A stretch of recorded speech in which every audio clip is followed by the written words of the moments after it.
ஓம் சாந்தி. எல்லோரும் குஷியாக இருக்கிறீங்களா?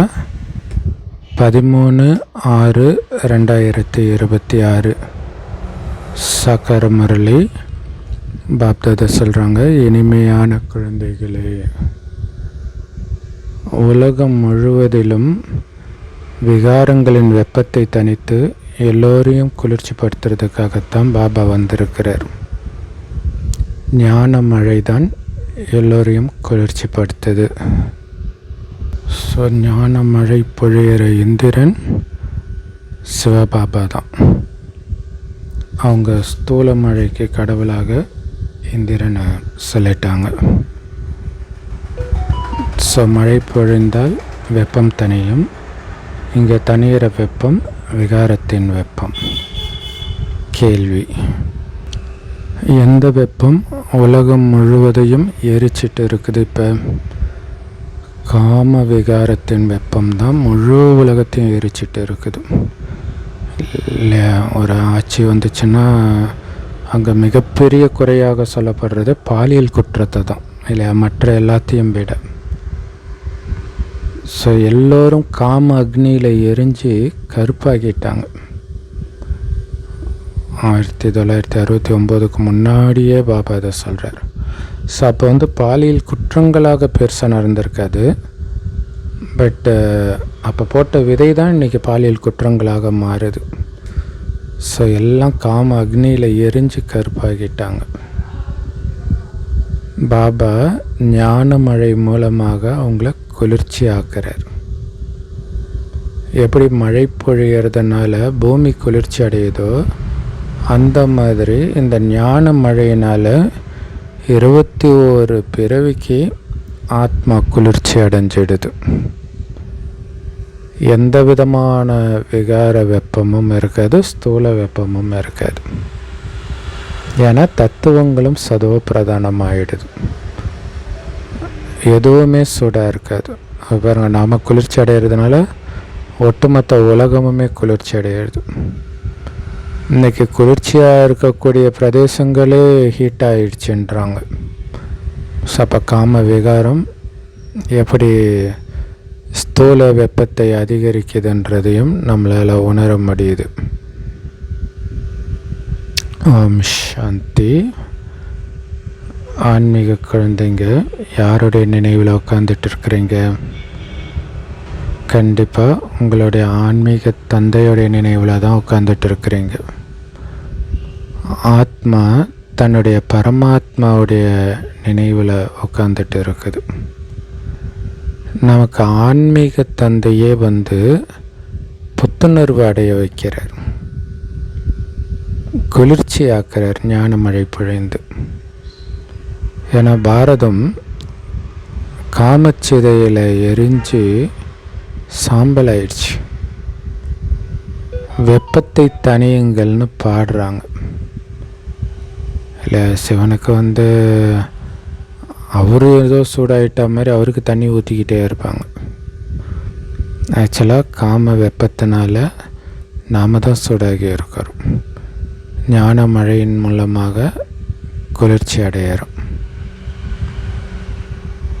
ஸோ வெப்பத்தை தனியுங்கள்னா எதோடைய வெப்பத்தை? காமச்சிதையின் வெப்பத்தை. வெப்பம் அதிகரித்தா மனிதர்கள் இறந்து போகிறாங்க. இந்த புராண கதையெல்லாம் உலகமே பற்றி எரியறதா காட்டுறது உலக அழிவு மட்டும் கிடையாது, இந்த காம தீயினால் எரியறதும் அதோடைய அர்த்தம். ஸோ இப்போ கரெக்டாக எல்னினோ நடந்துட்டு இருக்கிற நேரத்தில் இந்த முரளி ஈஸியாக புரிஞ்சிக்க முடியுது இல்லை. வெப்பம் அதிகரிக்கிறதுனால மனிதர்கள் இறந்து போகிறத பார்க்குறோம். அந்த மாதிரி தான் இந்த காமச்சிதையின் வெப்பத்தினால பாரதம் ஒரேடியே எரிஞ்சு இறந்துடுச்சு. அதனால்தான் எங்களை குளிர்ச்சி ஆக்குங்கன்னு பாபாவை நினைக்கிறாங்க. மழை பொழிந்தால் பூமி குளிர்ச்சி ஆகும். அந்த மாதிரி ஒரே ஒரு முறை பாபா பொழிகிற ஞான மழையினால் 21 பிறவிக்கு நாம் குளிர்ச்சி ஆகிடுறோம். அவ்வளவு கொடுத்துட்றாரு எல்லாத்தையும். பிறகு சத்தியுகத்தில் எனக்கு இந்த பொருள் வேணுன்ற தீவிர ஆசை இருக்குது. இன்றைக்கி ஏழையாக இருக்கிறவனுக்கு பணக்காரன் ஆகணும்னு ஆசை இருக்குது. இந்த மாதிரிலாம் இருக்கவே இருக்காது. எல்லா பொருளும் அளவற்று இருக்கும் எல்லாருக்குமே. ஸோ காமத்தீயிலிருந்து வெளியில் வர்றதுனால எவ்வளோ பெரிய லாபம் பாருங்கள். அரை கல்பமாக தீவிர ஆசையில் இருந்து வந்தீங்க இல்லையா? எல்லோரும் எல்லாத்தையும் இழக்கிறாங்களே அப்படிங்கிற தீவிர ஆசையில் இருந்து வந்தீங்க. பாபா குளிர்ச்சியாக்குங்க அப்படின்னு பாடினீங்க. அப்போ பாருங்களா, காமத்துக்கும் இங்கே இருக்கக்கூடிய பொருளின் பற்றாக்குறைக்கும் எவ்வளோ பெரிய தொடர்பு இருக்குது பாருங்கள். இப்போ கொஞ்சம் கொஞ்சமாக இழக்க நமக்கு தீவிர ஆசை. என்னால் முடியுமே, ஏன் அடைய முடியல? காரணம், காமத்தில் முழுக நம்மளால் அடைய முடியாத அளவுக்கு ஆத்மா ஒரு மயக்க நிலைக்கு போயிடும். அரை கல்பமாக இப்போ கூட அந்த தூக்க மாத்திரையெல்லாம் போட்டாங்கன்னா 2 நாளைக்கு அப்படியே ஒரு தூக்கத்திலேயே இருப்பாங்க. அவங்களுக்கு எவ்வளோ டேலண்ட் இருந்தாலும் அவங்களால எதுவுமே பண்ண முடியாது. நிறைய அந்த சளிக்கு போடுற டேப்லெட்டு, சைக்கேட்ரிக் டேப்லெட்ஸு, நிறைய டேப்லெட்டோடைய சைடு எஃபெக்டாக தூக்கம் இருக்கும். தூக்க மாத்திரை கலந்தே கொடுப்பாங்க. ஸோ அப்போ அந்த 2-3 நாள் எப்படி போச்சுன்னே தெரியாது. எந்த வேலையுமே அவங்க செஞ்சுருக்க மாட்டாங்க. அதை விட பயங்கரமாக மயக்கத்தை கொடுக்கக்கூடியது காமம். கான்சன்ட்ரேஷன் பண்ண விடாது. இது மயக்கத்தில் இருக்கிறோன்னு தெரியும், அது தெரியாது. அதே நேரத்தில் உங்களால் கான்சன்ட்ரேஷன் பண்ண முடியாது. அப்போ ஜஸ்ட்டு பொறாமப்பட வேண்டியதான், அவன் அடைஞ்சிட்டான் என்னால் அடைய முடியலேன்ட்டு. அதான் தீவிர ஆசை இருந்தது அரை கல்பமாக. பாபா குளிர்ச்சி ஆக்குங்க, இல்லை எங்கள் ஆசையை நிறைவேற்றுங்கன்னா குளிர்ச்சி ஆக்குங்கன்னு தான் அர்த்தம். காமத்தீயில் எரியறதுனால தான் எல்லாத்தையும் இழந்துட்டோம். பதித்த பாவன தந்தை ஞான மழை பொழிந்து குளிர்ச்சி ஆக்கிறார். ஸோ பாரதம் மட்டும் இல்லை, ஒட்டுமொத்த உலகமும் இந்த ஞான மழையினால் குளிர்ச்சி ஆகுது. நீங்கள் சொர்க்கத்துக்கு அதிபதி ஆகிறீங்க. மனிதர்கள் இறந்துட்டாங்கன்னா சொர்க்கவாசி ஆகிட்டாருன்னு சொல்கிறாங்க. ஆனால் ஏதோ வாய் இனிக்க வைக்கிறதுக்காக சொல்கிறாங்க, அவ்வளோதான். மற்றபடி இறக்குறவங்க என்ன சொர்க்கத்துக்கு போகிறாங்க? இப்போ தான் சொர்க்கமே ஸ்தாபனை ஆகிட்டு இருக்குது. அது உங்களுக்கு மட்டும்தான் தெரியும். ஸ்தாபனை பண்ணுறதுக்காகத்தான் பாபா ஞான மழை பொழிஞ்சிட்டு இருக்கிறார். ஸோ இந்த ஞான மழையினால் குளிர்ச்சி அடைகிறதுடைய தாக்கம் 21 பிறவிக்கு இருக்குது இல்லையா? அந்த ஸ்தூல மழை பொழிந்தால் கூட 2-3 நாளைக்கு குளிர்ச்சியாக இருக்கும். இது 21 பிறவிக்கு குளிர்ச்சியாக வச்சிருக்குது. அதனால் சொர்க்கத்தில் மழை பெஞ்சால் நல்லாயிருக்கும், இந்த மாதிரி எந்த பொருளின் ஆசையுமே இருக்காது. ஏன்னா இல்லை, இங்கே வெயில் கொளுத்துறதுனால மழை பெஞ்சால் நல்லாயிருக்கும், குறிப்பாக இந்த எல்னினோ டைமில் நினைக்கிறாங்க. ஆனால் அங்கே எப்போவுமே வசந்த காலம் தானே, அதனால் அங்கே எந்த விதமான துக்கமும் இருக்காது. ஏன் சூரியனே சதோப்பிரதானமாக மாறிடுது. இது எவ்வளோ சூப்பரான விஷயம் இல்லையா? சுட்டிருக்கும் சூரியன்றாங்களே, அதுவே சுட்டிருக்காது. அங்கே ஒருபோதும் வெப்பத்தை காட்டாது. இது எவ்வளோ சூப்பர் இல்லையா? நீங்கள் முழு உலகத்துக்கும் அதிபதி ஆகுறீங்க. இப்போவோ அடிமையாக இருக்கிறீங்க. இப்போ உலகத்துக்கு அதிபதியாக இருக்கிறீங்க? இல்லை. ஏன் இல்லை? ஏன்னா விகாரத்துக்கு அடிமையாக இருக்கிறீங்க. ஸோ விகாரத்தின் அடிமையிலிருந்து வெளியில் வருவதற்காக நான் உன்னுடைய அடிமைன்ட்டு பாபா நினைக்கிறாங்க. ஆனால் அது விகாரத்துலேருந்து வெளியில் வரணுன்றதுக்காக தான் நினைக்கிறோன்னு அவங்களுக்கு தெரியாது. ஏன்னா பாபாவை நினைத்தால்தான் விகாரத்திலேருந்து வெளில வர முடியும்.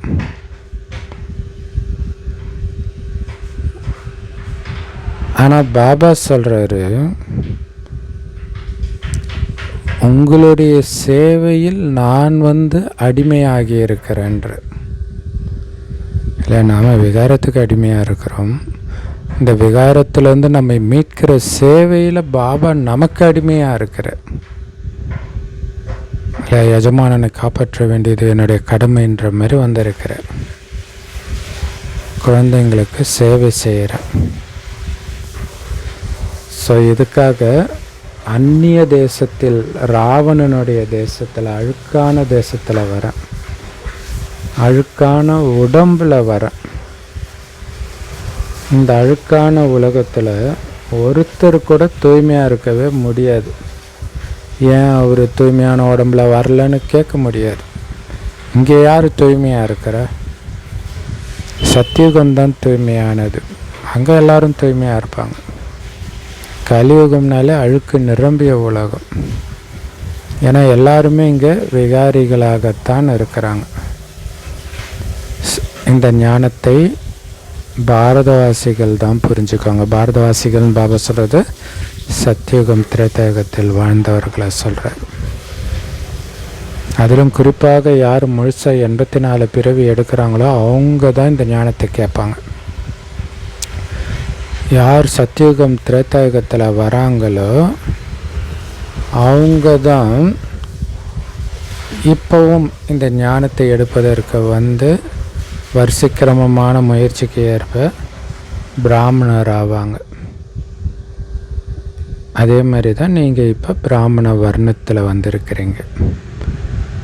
பிறகு மறுபடியும் அதே தேவதா வர்ணத்தில் வருவீங்கன்னு பாபா புரிய வைக்கிறார். பிராமண வர்ணம்னா பிராமண தர்மத்தை ஸ்தாபனை செய்கிறதுக்காக பாபா வரார். இல்லை, இந்த பிராமண தர்மம் தான் பிற்காலத்தில் தேவதா தர்மமாக வேறு உடல் எடுத்து மாறுது. பரமபிதா பரமாத்மா சூத்திரர்களாக இருந்த நம்மளை பிராமணர்களாக மாற்றி இருக்கிற.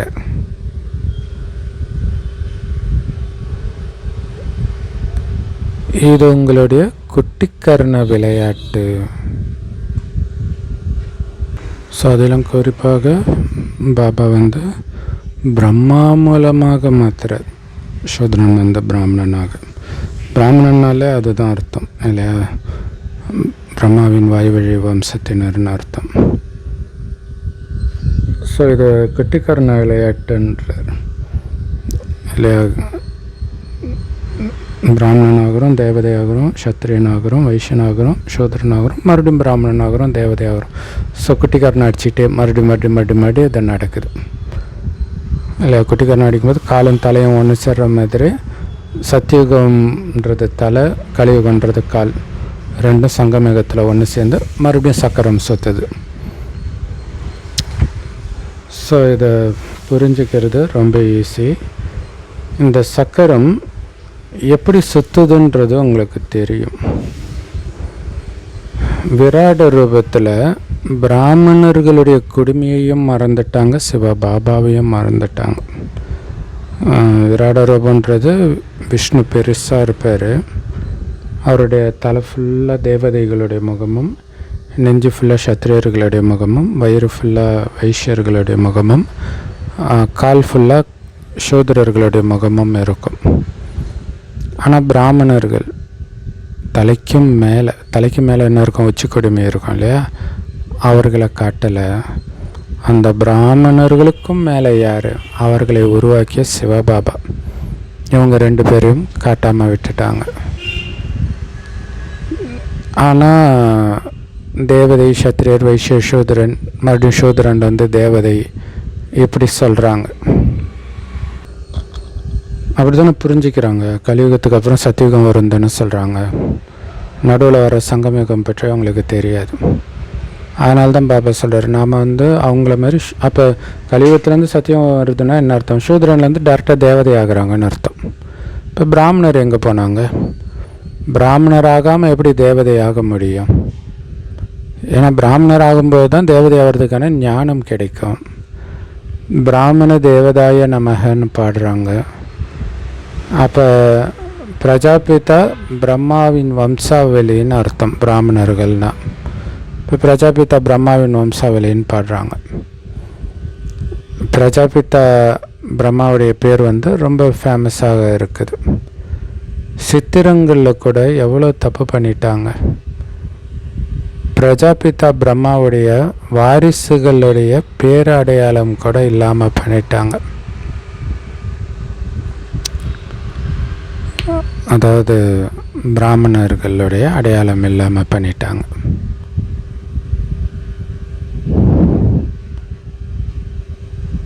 பள்ளிக்கூடத்தில் ஆசிரியர் படிக்க வைக்கிறாரு.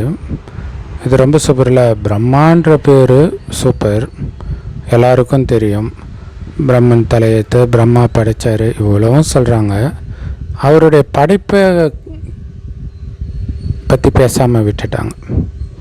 அவர் பிராமணர்களை எல்லாம் படைத்தார். பள்ளிக்கூடத்தில் டீச்சர் படிக்க வைக்கிறாரு. அது வருமானத்துக்கான மூலதனம். ஸோ எந்த படிப்பாக இருந்தாலும் கண்டிப்பாக ஒரு குறிக்கோள் இருக்கணும். அதே மாதிரி இந்த ஞான படிப்புனால தான் நமக்கு லக்ஷ்மி நாராயணன் பதவி கிடைக்குதுன்னு தெரிஞ்சுக்கிறோம். அழுக்கான இந்த உலகத்தில் தான் பகவான் அழுக்கானவர்களை படிக்க வச்சு தூய்மையானவர்களாக மாற்றுறார். அவரே சொல்கிறார், உங்களை படிக்க வச்சு தூய்மையாக்குறேன்ட்டு. அப்போ இந்த கல்வினால் எவ்வளோ பெரிய வருமானம் கிடைக்கிது பாருங்கள். அரை கல்பத்துக்கு நீங்கள் அதிர்ஷ்டசாலி ஆகுறீங்க. 21 தலைமுறைக்கு உங்களுக்கு வருமானம் இப்போவே சேமிப்பாகுது. பாரதத்தில் தான் இந்த 21 தலைமுறைன்னு சொல்லுவாங்க அடிக்கடி. இப்போ நீங்கள் எல்லையற்ற தந்தைக்கிட்ட இருந்து 21 பிறவிக்கான ஆஸ்தி அடையிறீங்க. லௌகீக தந்தை கொடுக்கிற அல்பகால நொடிப்பொழுது ஆஸ்தி லௌகீக தந்தை கொடுக்கிறது. பெரும்பாலும் கொடுக்கறது கூட கிடையாது இப்போல்லாம், இல்லையா? ஒன்று அவருக்கே இருக்காது, இல்லாட்டினா திரும்புகிற பக்கமும் கள்ள தொடர்பாக இருக்குது, இல்லையா? அப்போ ஆஸ்தி கொடுக்க வேண்டிய நேரத்தில் அவர் வேறு ஒரு பொண்ணோட தொடர்பில் இருப்பார். அப்புறம் எங்கே ஆஸ்தி கொடுக்க போகிறார்? அப்புறம் அவங்களும் அவங்களுக்கு பிறந்த குழந்தையும் அடிச்சிக்க வேண்டியது தான். ஸோ அந்த வளர்க்குறத வேணால் சொல்லிக்கலாம். அதான் நொடி பொழுது ஆஸ்தி. இந்த தந்தைக்கிட்ட இருந்து இந்த தந்தை இப்போ வளர்க்குறார். இதோடைய பலன் 21 பிறவிக்கு 21 தலைமுறைக்கு உங்களுக்கு கிடைக்கிது.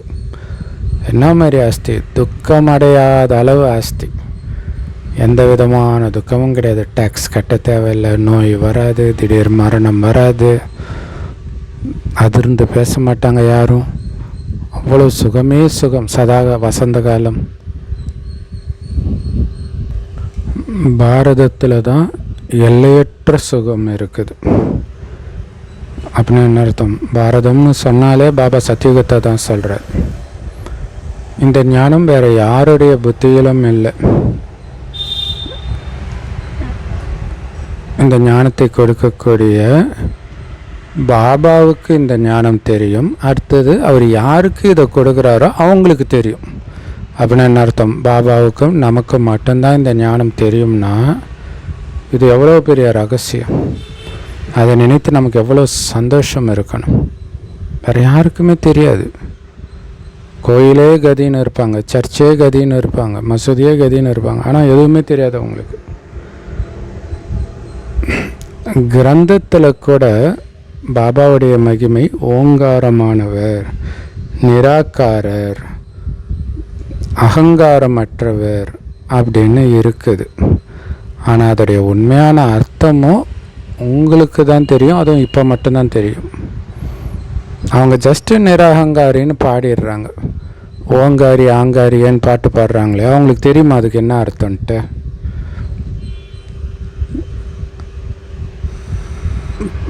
பாபாவுக்கு எவ்வளோ பெரிய அதிகாரம் இருக்குது. உலகத்தையே மாத்துறார்.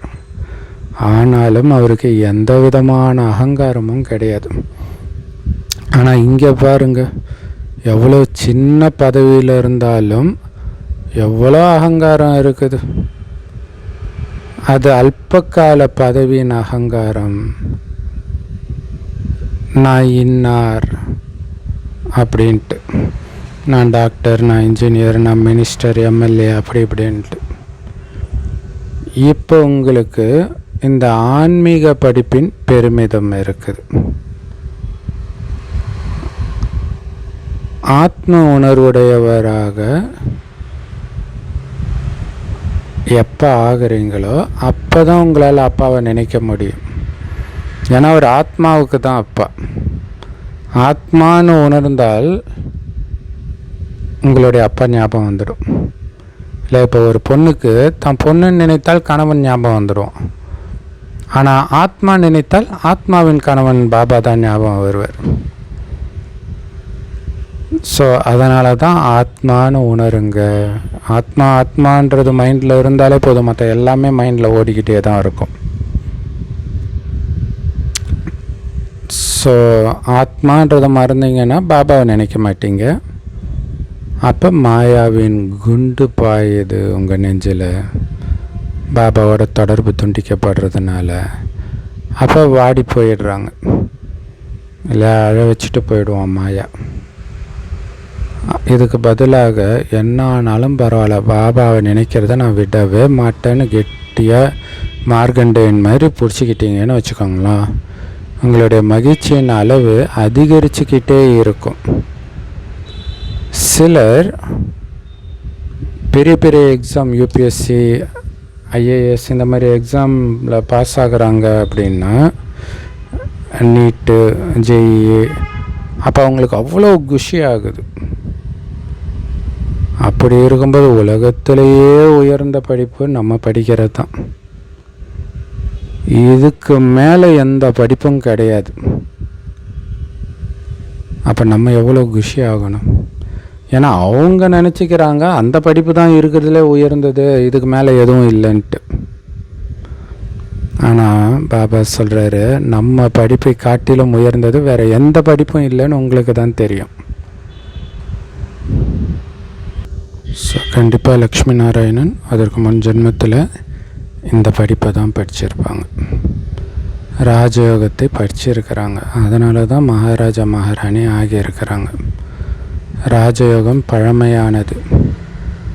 பரமபிதா பரமாத்மாவே வந்து சொர்க்கத்துக்கான ராஜயோகத்தை கற்றுக் கொடுக்கிறார். கடந்த காலத்தில் இந்த மாதிரி கர்மத்தை செஞ்சுருக்கிறாங்க. அதனால தான் இப்படி மாறி இருக்கிறாங்க அப்படின்னு சொல்கிறாங்க. இல்லை, எது பண்ணாலும் ஒருத்தர் ஊனமாக பிறந்தால் கூட போன ஜென்மத்தில் ஏதோ பாவம் செஞ்சுருக்கிறான் போல இருக்குது அப்படின்னு சொல்லுவாங்க. அப்போ லக்ஷ்மி நாராயணன் உலகத்திலே உயர்ந்த பதவினா அப்போ அதற்கேற்ற கர்மத்தை செஞ்சுருப்பாங்கல்ல. அப்போ 21 பிறவிக்கு ராஜ்யம் செய்கிற அளவுக்கு இப்போ நாம் வந்து உயர்ந்த கர்மம் செய்யணும், சொர்க்கத்தில் ராஜ்யம் பண்ணுற அளவுக்கு. அந்த உயர்ந்த கர்மத்தை பாபா கற்றுக் கொடுக்குறார். சொர்க்கத்தில் ராஜராணி எப்படியோ அப்படியே பிரஜைகளும் இருப்பாங்க. ஆனாலும் வரிசைக்கிரமம் இருக்குது, ராஜ்யம் இல்லையா? அந்த ராஜ்யத்தை ஸ்தாபனை பண்ணுறதுக்கு தான் பாபா வந்திருக்கார். பிறகு நீங்கள் போய் 21 ஜென்மத்துக்கு பாலனை பண்ணுவீங்க. 63 ஜென்மங்களாக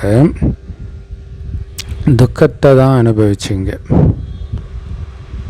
இப்போ அந்த துக்கம் எல்லாமே முடிஞ்சு போயிடும். பாருங்க, 63 ஜென்மம் அனுபவித்த துக்கம் எல்லாம் முடிய போகுதுன்னா எவ்வளோ சந்தோஷமாக இருக்கணும். பாரதமே சொர்க்கமாக ஆக போகுது. சொர்க்கம்னே பாரதத்தை தான் சொன்னாங்க. ஆனால் இன்றைக்கி அது நரகமாக இருக்குது. சிருஷ்டி எப்படி மாறிடுச்சு பாருங்கள், எப்படி இருந்த சிருஷ்டி எப்படி மாறிடுச்சு பாருங்கள். நம்ம சின்ன வயசில் இருந்த உலகத்துக்கும் இப்போத்துக்குமே நிறைய வித்தியாசத்தை பார்க்குறோம். அந்த ராஜ்யம் எங்கே போயிடுச்சு? ஸோ உங்களுடைய அனைத்தும் நிரம்பிய அந்த சுகமான ராஜ்யம் இப்போ எங்கே போச்சு? ராவண ராஜ்யம் துவாபரகத்தில் ஸ்டார்ட் ஆனதுனால நீங்கள் அழுக்காகிட்டீங்க, அந்த ராஜ்யத்தை இழந்துட்டீங்க. நீங்கள் உங்களுடைய 84 பிறவி சக்கரத்தை மறந்துட்டீங்க. ஸோ பாபா அடிக்கடி இதை புரிய வைக்கிறார், ஞாபகப்படுத்துகிறார். நீங்கள் 84 பிறவி சக்கரத்தை முழுசாக சுற்றி வந்துட்டீங்க. இப்போ உங்களுடைய கடைசி ஜென்மத்தில் இருக்கிறீங்க. இப்போ மறுபடியும் அந்த முதல் ஜென்மத்தின் ஆஸ்தியை நீங்கள் அடையணும் முயற்சி செஞ்சு. அதற்கான வழியை பாபா சொல்கிறார். நீங்கள் முக்தி தாமத்திலே போய் உட்காந்துக்கக்கூடாது, ஆல்ரவுண்டு பாட்டு பண்ணணும். சத்தியுகத்தில் இருந்து கலியுகத்தின் இறுதி வரைக்கும் எல்லா நேரத்திலையும் உங்களுடைய பாட்டு இருக்கணும். அதுக்கு இப்போ முயற்சி பண்ணணும் இல்லையா? சுகமான பாகத்தையும் நீங்கள் அனுபவிக்கணும் சொர்க்கத்தில் வந்து. ஆனால் ஒரு சிலர் சத்தியுகத்தில் இருந்து துவாபர யுகம் கலியுகம் வரைக்கும் கூட நிறைய பேர் முக்தி தாமத்திலே இருக்கிறாங்கன்றார். ஆனால் தானே கடைசியில் தானே மக்கள் தொகை அதிகமாகுது. இங்கே வர்றதை விட முக்தி தாமத்திலே இருக்கிறது நல்லதுன்னு யாருமே சொல்ல மாட்டாங்க. ஏன்னா அது கொசு கூட்டம் மாதிரி. அவங்க வரும்போது இங்கே கொச்சன்னு மக்கள் தொகை இருக்கும், எல்லா பற்றாக்குறையும் இருக்கும், வந்து என்ன சுகத்தை அனுபவிப்பாங்க. இப்போ கூட பாருங்களேன், தனிமையாக ஒரு இடத்துக்கு போகிறாங்க பணக்காரங்க எங்கேயாவது.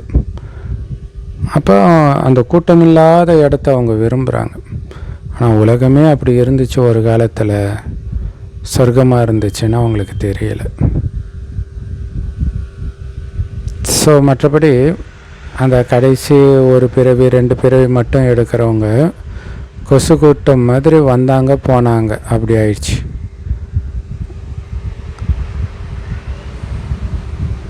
மனிதர்களுடைய மகிமைகள் இல்லை, அந்த மாதிரி மனிதர்களுக்கு என்ன மகிமை இருக்கும்? மற்றபடி இந்த கோயில்கள் கட்டி பூஜை பண்ணுறாங்களே, இது யாருக்கு நடக்குது? யார் ஆரம்பத்தில் இருந்து இங்கே நடிச்சிட்டு இருக்கிறாங்களோ அவங்களுடைய நினைவு சின்னத்தை தான் உருவாக்கி பூஜை பண்ணுறாங்க. கடைசியில் வந்தவங்களுக்கு நினைவு சின்னம் வைப்பாங்களா என்ன? எதுவுமே கிடையாது. ஆனால் உங்களுக்கு பாருங்கள் எவ்வளோ பெரிய நினைவு சின்னம் இருக்குது. ஏன்னா எல்லாரையும் விட அதிகமாக நீங்கள் தான் நடிக்கிறீங்க இல்லை? அப்போ எந்த ஃபீல்டுலையுமே வயசானவங்களுக்கு மரியாதை கொடுப்பாங்களே அனுபவஸ்தர்னு. அப்போ மிகப்பெரிய அனுபவஸ்தர் நாம் தான், ஆரம்பத்தில் வந்து நடிக்கிறோம். நீங்கள் உங்களுடைய பிராப்தியை அனுபவித்து முடித்த பிறகு பக்தி மார்க்கத்தில் வரும்போது உங்களுடைய நினைவு சின்னம் மற்றும் சிவபாபாவுடைய கோயிலை கட்ட ஆரம்பிக்கிறீங்க. ஸோ பிறகு வந்து மற்ற தர்மத்தினரும் வர ஆரம்பிக்கிறாங்க, வந்து அவங்க தர்மத்தை ஸ்தாபனை பண்ணுறாங்க, அந்த தர்மம் வளர ஆரம்பிக்குது. நீங்கள் உங்களுடைய வரலாறு புவியலை இப்போ தெரிஞ்சுக்கிட்டீங்க. அதே மாதிரி மற்ற தர்மத்தினரை பற்றியும் தெரிஞ்சுக்கிட்டீங்க. உங்களுடையது 84 பிறவிகளின் ஏணிப்படி. முதல்ல நாம் சொர்க்கத்தில் வரோம் அப்படின்னு உங்களுடைய புத்தியில் இருக்குது.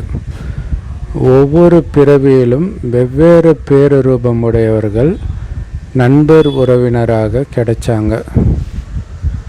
பாருங்களா, ஆரம்பத்தில் இருந்து கடைசி வரைக்கும் வெவ்வேறு பேர் ரூபத்தில் இருந்தவங்க உங்களுக்கு நண்பர்களாக உறவினராக கிடைச்சாங்க அப்படின்னு நினச்சி பார்த்தாலே ஆச்சரியமாக இருக்குது இல்லையா? ஸோ இதெல்லாம் ஆரம்பத்தில் இருந்தே உங்கள் நடிப்பு கூட நிச்சயிக்கப்பட்டு இருக்குது. உங்களுக்கு யார் உறவினராக வருவாங்க, நண்பர்களாக வருவாங்க, எல்லாமே நிச்சயிக்கப்பட்டு இருக்குது. இது எல்லையற்ற நாடகம் இல்லை? இந்த ஸ்கூலில் தான் சேருவோம், இவங்க பக்கத்தில் தான் உட்காருவோம், இவங்க தான் ஃப்ரெண்டாக இருப்பாங்க. இதெல்லாம் எவ்வளோ பெரிய ஆச்சரியமான விஷயம் இல்லையா? அது அப்படியே திரும்ப நடக்குது. நாமே தான் தேவி தேவதையாக இருந்தோம், பிறகு 84 பிறவிகள் எடுத்து சூத்திரனாக ஆனோம் அப்படின்னு நம்ம தெரிஞ்சுக்கிறோம். பிறகு மறுபடியும் நாம் தேவதையாக மாறுறோம். ஆனால் மனிதர்களுக்கு இது தெரியாமல் ஆத்மா தான் பரமாத்மா ஆகுதுன்னு சொல்லிட்டாங்க. ஹம்சோசோகமுடைய அர்த்தம் நானே தான் பரமாத்மான்றது கிடையாது. தேவதையாக இருந்த நானே சூத்திரனாகி இருக்கிறேன், மீண்டும் தேவதையாக போகிறன்றது தான் அர்த்தம். ஆனால் அவங்க ஆத்மாவிலேருந்து பரமாத்மா, பரமாத்மாவிலேருந்து ஆத்மான்னு தப்பாக சொல்லிட்டாங்க. அப்போ 2 விளக்கத்துக்கும் இரவு பகலுக்கான வித்தியாசம் இருக்குது. இப்போ தான் இதெல்லாம் உங்களுக்கு தெரியுது. ஏன்னா இப்போ தான் நீங்கள் பாண்டவர்களாகி இருக்கிறீங்க, பாபா குழந்தையாகி இருக்கிறீங்க. உண்மையிலே கௌரவர்களும் பாண்டவர்களும் சகோதரர்கள் இல்லையா? இப்போ பாபா கிடைச்சிருக்கிறார். அதனால் நீங்கள் கௌரவர்களிலிருந்து பாண்டவர்களாக ஆகியிருக்கிறீங்க. பாபா உங்களை, ஒட்டுமொத்த உலகமும் கௌரவர்களாக இருக்கிறாங்க, நம்ம கௌரவர்களிலிருந்து பாண்டவர்களாகி இருக்கிறோம். பாபா உங்களை துக்கத்திலிருந்து விடுவித்து சுகம் நிரம்பிய உலகத்துக்கு வழிகாட்டியாக இருந்து அழைச்சிட்டு போகிறார். அதேமாரி வீட்டுக்கும் வழிகாட்டியாக இருந்து அழைச்சிட்டு போகிறார். ஏன்னா வீட்டை பற்றி யாருக்குமே தெரியாது. ஆத்மா பிரம்மத்தில் கலந்துடும்னு அவங்க சொல்கிறாங்க. ஸோ பிரம்மத்தில் கலக்குதுன்னா அது வீடு கிடையாது. வீடுனா வசிக்கிற இடம். அதுக்கு நிராகார உலகம்னு சொல்லப்படுது. நிராகார ஆத்மாக்கள் இருக்கிற உலகம். அந்த நிராகார உலகத்தில் ஆத்மாக்களாகி நாம் புள்ளி மாதிரி வசிக்கிறோம். ஸோ இங்கே மனித சிருஷ்டி மரம், அங்கே நிராகார ஆத்மாக்களின் மரம். இந்த நாடகம் இப்படி தான் உருவாக்கப்பட்டு இருக்குது. ஸோ இந்த சிருஷ்டி மரத்துடைய விதையை பற்றியும் மரத்தை பற்றியும் தெரிஞ்சுக்கணும். ஸோ இதுக்கு பேரே பலவிதமான தர்மங்களின் மரம், மனித சிருஷ்டி மரம்.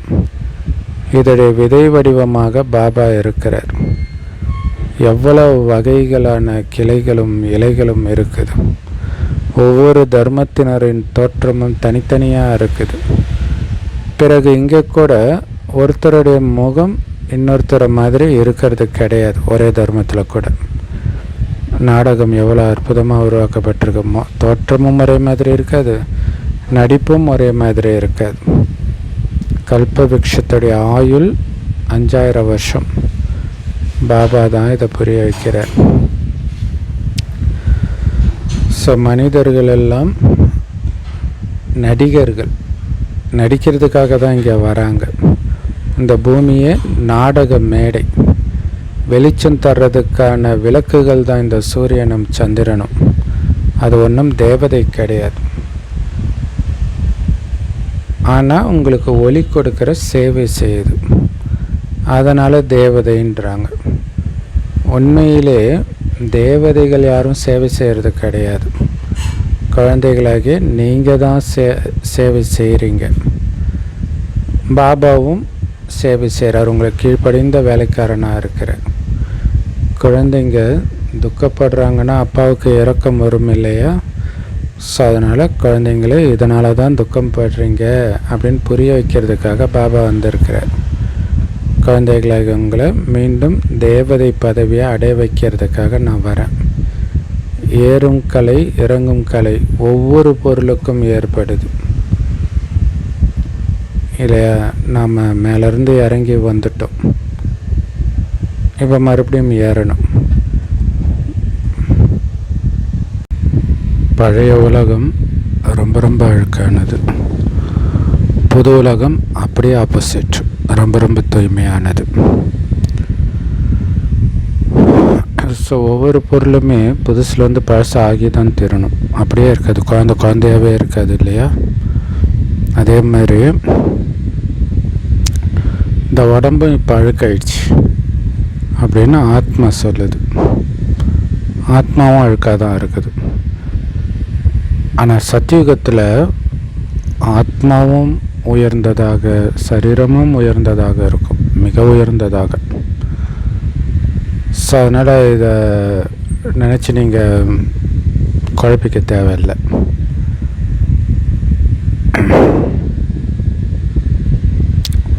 இன்னொன்று வந்து ஆக்சுவலாக அங்கே எதையும் நினச்சி குழம்ப மாட்டாங்க, தெளிவாக இருப்பாங்க.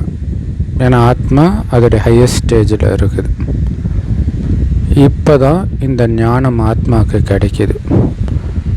நாம் 84 பிறவி எடுக்கிறோன்னு ஞாபகம் வருது. எல்லையற்ற தந்தையே வந்து இந்த ரகசியத்தை புரிய வைக்கிறார். ஏன்னா அவரை தவிர வேறு யாருக்கும் இந்த ரகசியம் தெரியாது. மனிதர்கள் துக்கம் தாங்காமல் அப்பாவை கூப்பிடுறாங்க. துக்கத்தை நீக்கி சுகத்தை கொடுப்பவரே கருணை காட்டுங்க அப்படின்னு கூப்பிடுறாங்க. ஏன்னா பாரதம் தான் எல்லாத்தையும் விட சுகமாக இருந்துச்சு. பாரதத்தை மாதிரி தூய்மையான கண்டம் வேறு எதுவுமே கிடையாது. அப்படி இருந்தது. இப்போ பாபா குழந்தைங்களுடைய பையன் அழிவற்ற ஞான ரத்தினங்கள்னால நிரப்புறார். இதுதான் நாளைக்கு ஸ்தூல ரத்தினங்களாக மாறப்போகுது. ஸோ இந்த மாதிரி தந்தையை எப்போயாச்சும் முழு கல்பத்தில் பார்த்துருக்குறீங்களா?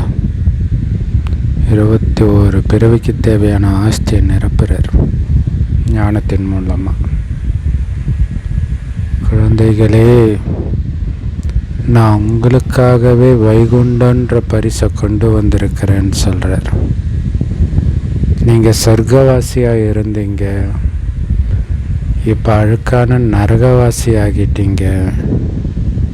ஸோ தூய்மையாக இருக்கும்போது சொர்க்கவாசியாக இருந்தீங்க. தூய்மைனா என்ன? யார் விகாரத்தில் ஈடுபடலையோ அவங்கள தான் தூய்மையானவர்னு சொல்ல முடியும்.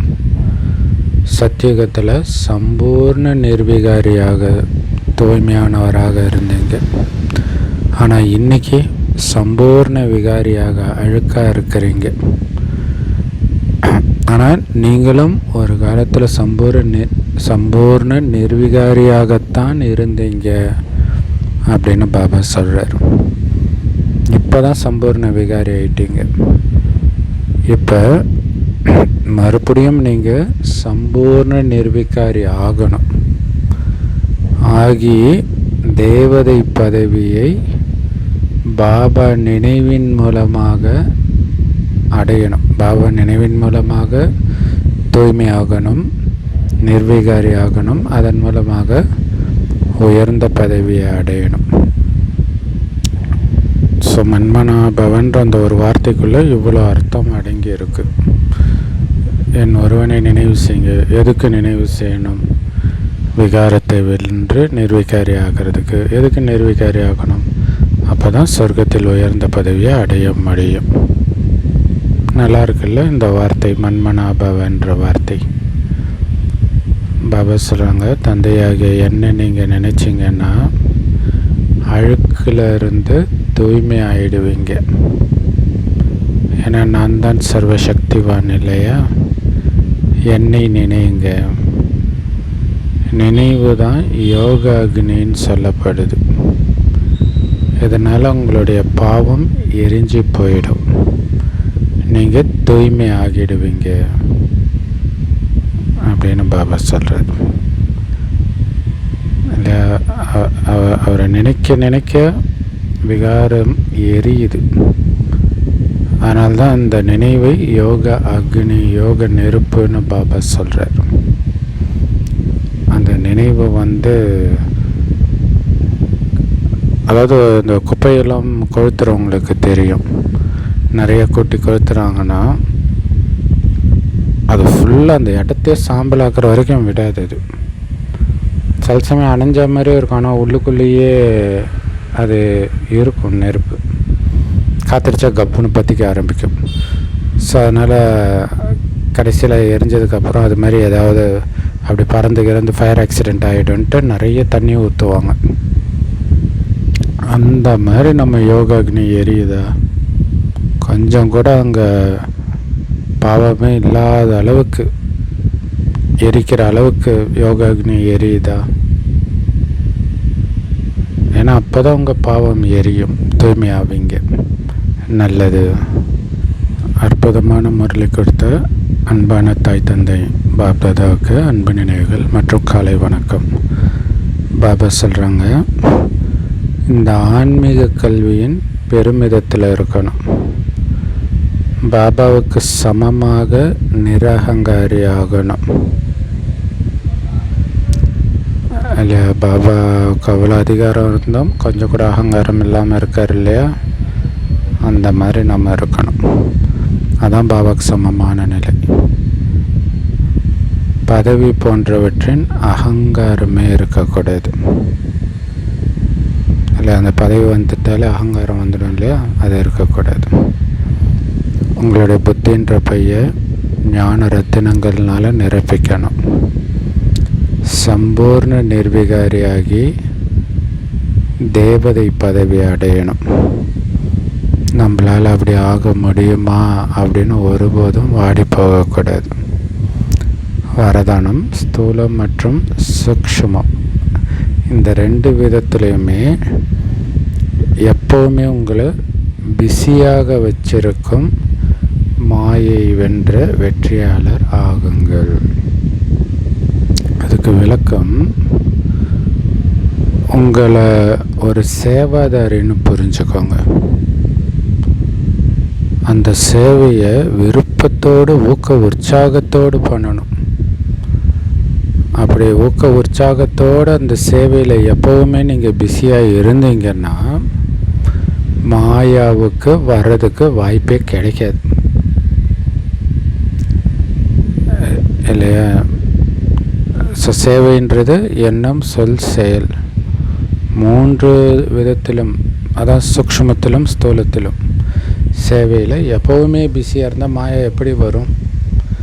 எண்ணத்தின் மூலமாக தூய்மையின் அதிர்வலைகளை பரப்புறீங்க அல்லது ஏதோ ஒரு ஞானத்தை சிந்தனை பண்ணுறதுல பிஸியாக இருந்தீங்கன்னா எப்படி மாயா வரும்? ஏன்னா எண்ணத்தின் மூலமாக தானே அதுவே வரணும். நீங்கள் தான் அதுக்கு வாய்ப்பே கொடுக்கலையே, பிஸியாக வச்சுருக்கிறீங்களே. பாபா சொல்றார், ஒருவேளை சங்கல்பத்திலையோ புத்தியிலையோ அல்லது ஸ்தூல கர்மத்திலோ நீங்கள் எப்போ ஓய்வாக இருக்கிறீங்களோ அப்போ தான் மாயா வாய்ப்பை எடுத்துக்குது. ஆனால் ஸ்தூலத்திலும் சரி சூக்ஷ்மத்திலும் சரி குஷியாக நீங்கள் சேவையிலே மூழ்கி இருந்தால், பிஸியாக இருந்தால், அந்த மகிழ்ச்சியின் காரணமாக மாயா உங்களை எதிர்க்கவே துணியாதுன்ற இது பாபா கேரண்டி கொடுக்குறார். நீங்கள் மகிழ்ச்சியாக இருந்தீங்கன்னா மாயா உங்ககிட்ட வர விட மாட்டேன்ற. ஸோ அந்த மகிழ்ச்சி எதன் மூலம் வரணும்? சேவையின் மூலமாக வரணும். அதனால் தனக்குத்தானே ஆசிரியராகி புத்தியை பிஸியாக வைக்கிறதுக்கான தினசரி டைம் டேபிளை உருவாக்கிக்கிட்டிங்கன்னா மாயை வென்ற வெற்றியாளர் ஆகிடுவீங்க. ஸோ தனக்குத்தானே ஆசிரியராகி புத்தியை பிஸியாக வைக்கிறதுக்கான டைம் டேபிளை போடுறது மட்டும் இல்லை, ஃபாலோ பண்ணணும். இந்த டைம்னா இதுதான். ஒரு விதத்தில் இதோடைய நினைவாக கூட உங்கள் நல்ல நேரம் கெட்ட நேரம் இப்படியெல்லாம் தினமும் பார்த்து காரியம் செய்வாங்களே, இன்னும் என்னென்னமோ பண்ணுவாங்க, ராகுகாலம் யமகண்டம் அப்படிலாம். ஸோ நம்ம பண்ணுற பயிற்சியுடைய நினைவு அது. சரி, அதுக்கு டைம் டேபிள் போடுங்க. ஏன்னா ஒரு நாள் ஃபுல்லாக என்னென்ன சூழ்நிலை உங்களுக்கு வருன்றதை ஓரளவு கணிக்க முடியும். ஸோ அந்தந்த நேரத்திற்கு ஏற்ற சமானத்தில் இருக்கணும். ஏற்கனவே ரெடி பண்ணி வச்சுக்கணும். அதை அப்படியே ஃபாலோ பண்ணுங்கள். ஸ்லோகன், அப்போ தான் மாயா வென்றவர் ஆக முடியுன்றார். ஸ்லோகன், பாபா எனக்கு துணையாக இருக்கிறாருன்ற நம்பிக்கையோடும் உறுதியோடும் சொல்லுங்கன்றார். அப்போ மாயை உங்ககிட்ட வரவே முடியாதுன்றார். எனக்கு துணையாக கடவுளே இருக்கிறாரு அப்படின்னு உறுதியோடு சொல்லுங்கள், மாயை போயிடும்ன்றார். கிறிஸ்தவர்கள் சொல்லுவாங்களே, ஒரு மாதிரி சொல்லுவாங்க. அந்த மாதிரி மனதால் உறுதியோடு சொன்னீங்கன்னா மாயா வர முடியாது. ஸோ பாபா துணையாக இருக்கிறாருனால பாபாவுடைய நினைவில் மட்டுமே மூழ்கிடுறீங்கன்னு அர்த்தம். அப்போ எப்படி மாயா வர முடியும்? பாபாவுடைய நினைவில் மட்டும் மூழ்கி இருந்தால். அவ்யுக்த இஷாரா, எப்போவும் மகிழ்ச்சியாக இருக்கணும்னா உங்களுடைய சுபாவத்தை சரளமாக வச்சுக்கோங்க, சகிப்புத்தன்மையுடையவர் ஆகுங்க. பாப்தாதா எல்லா குழந்தைங்களுடைய நடத்தையிலும் சரி, முகத்திலையும் சரி, வார்த்தையிலும் சரி, செய்கிற செயல்லையும் சரி எளிமையும் இனிமையும் இருக்கணுன்றார். அதை தான் பார்க்க விரும்புகிறார். நடத்தையிலும் எளிமைத்தன்மை இருக்கணும், இனிமைத்தன்மையும் இருக்கணும், ரெண்டுமே இருக்கணும். இனிமையாக இருக்கணும், அதே நேரத்தில் எளிமையாக இருக்கணும். உங்கள் முகம், வார்த்தை, செயல் எல்லாமே. ஸோ இனிமையினாலே அதுக்கு ஆப்போசிட் என்னது? கோபம், கத்துறது, இதெல்லாம் இருக்கவே கூடாது. ஸோ ஆவேசத்தினாலோ அல்லது சோர்வினாலோ உங்கள் பேச்சிலையோ முகத்திலையோ கொஞ்சம் இனிமை குறைஞ்சாலும், முகம் கடுகடுப்பாக சீரியஸாக இருந்தாலும் அவங்கள குணங்கள் நிறைந்தவர்கள்னு சொல்ல முடியாது. இல்லை, பக்தி படத்தில் அந்த முருகன் இவங்களாம் பேசுகிறது அவ்வளோ நல்லா இருக்கும் இல்லையா? சிவன், விஷ்ணு, கிருஷ்ணர், அதில் அந்த இனிமைத்தன்மை இருக்கும் இல்லையா? ஆனால் அந்த இனிமைத்தன்மை கோபம் வரும்போது போயிடுது இல்லையா? சோர்ந்து போனாலும் போயிடுது இல்லையா? ஸோ அந்த இனிமைத்தன்மை சோர்வுனாலும் போகக்கூடாது, கோபத்தினாலையும் போகக்கூடாது. அப்படின்னு அர்த்தம், கோபப்படக்கூடாது, சோர்வு அடையக்கூடாது. கொஞ்சம் இனிமை குறைஞ்சாலும் அல்லது கடுகடுப்பு தெரிஞ்சாலும் எப்படி குணம் நிரம்பியர்னு சொல்ல முடியும்? சூழ்நிலைகள் எப்படி வேணாலும் இருக்கட்டும், ஆனால் என்னுடைய உண்மையான குணம்தான் வெளிப்படணுன்ற. இல்லை, அம்மா கேன்சர் வந்தபோதும் சரி, சரீரத்தை விடும்போதும் சரி, சரீரத்தை விட்ட பிறகுமே சரி, அந்த முகம் சிரித்த மாதிரியே தான் இருந்துச்சான். அந்த ஒரு வலியை அனுபவிக்கிறதுன்றது முகத்தில் வரவே இல்லையா? அதான் சிலர், சூழ்நிலை எப்படி இருந்தாலும் உங்களுடைய உண்மையான குணம் அந்த இனிமை தான். ஸோ அது இருக்கணும். இனிமையும் எளிமையும், அதான் சரளத்தன்மைன்றோம் இல்லையா? அது இருக்கணுன்ற. அதில் கவனம் வைங்க. எந்த சூழ்நிலையிலும் என்னுடைய உண்மையான குணம் அதுதான் வெளிப்படணுமே தவிர பொய்யான குணம் வெளிப்படக்கூடாது. சோர்வெல்லாம் நம்முடைய ஒரிஜினல் குணம் கிடையாது, பாதியில் வந்த பொய்யான குணம், கோபம், காமம் எல்லாமே. ஸோ பாப்தாதாவுடைய குணம் எதுவோ அதுதான் உங்களுடைய குணமாக, பாப்தாதாவுடைய கடமை எதுவோ அதுதான் உங்களுடைய கடமையாக. இந்த சூழ்நிலைக்கு பாப்தாதா என்ன பேசுவார் அதே தான் உங்கள் வார்த்தையாக இருக்கணும். பாப்தாதா என்ன சிந்திப்பார் அந்த சங்கல்பந்தான் உங்களுடையதாகவும் அனுபவமாகணும். அப்போ தான் எல்லாருடைய வாயிலிருந்தும் இவங்க அவரை போலவே இருக்கிறாங்களே அப்படின்னு வார்த்தை வரணுன்ற. இல்லை, பாப்தாதா மாதிரி இங்கே இருக்கிற எல்லாருமே இருக்கிறாங்க அப்படி வரணுன்ற. இது எவ்வளோ சூப்பரான விஷயம் இல்லையா?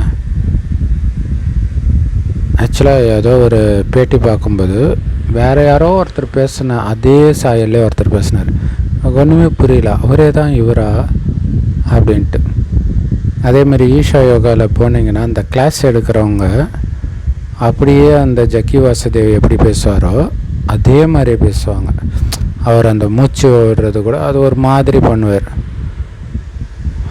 அது ஒரு மாதிரி ஒரு காமெடி சொல்லிவிட்டு அந்த நேரம் ப்ரீத் பண்ணிக்குவார். அதே மாதிரியே பண்ணுவாங்க.